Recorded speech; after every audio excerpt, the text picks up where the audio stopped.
అట్లాగే తెలంగాణ రాష్ట్రానికి వచ్చినట్లయితే 6 పథకాలు ప్రవేశపెట్టి మేము అమలు చేస్తామని చెప్పారు. ఏమి అమలు చేశారు? మరి అభివృద్ధి అవుతామా?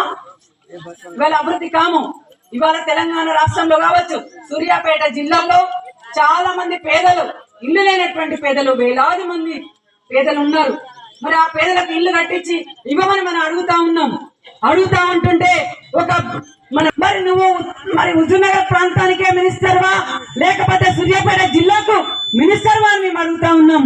ఖబర్దార్ మినిస్టర్, మీరు మొత్తం సూర్యాపేట జిల్లాలో ఎక్కడెక్కడైతే అర్హులైనటువంటి వాళ్ళు ఉన్నారో వాళ్ళందరికీ ఇల్లు కట్టించి ఇవ్వాలి.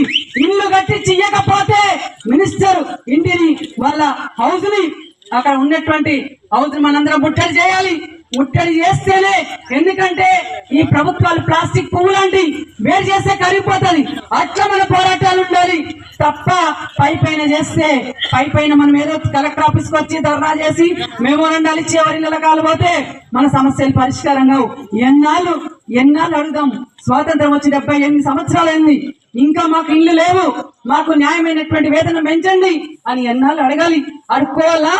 రాజ్యాంగం ఏం కల్పించింది మనకు ఇల్లు కావాలి. ఇల్లు అనేది ఒక హక్కు, పని అనేది ఒక హక్కు కల్పించాలి ప్రభుత్వాలు. అట్లాగే వైద్యం ఒక హక్కుగా ఉండాలి.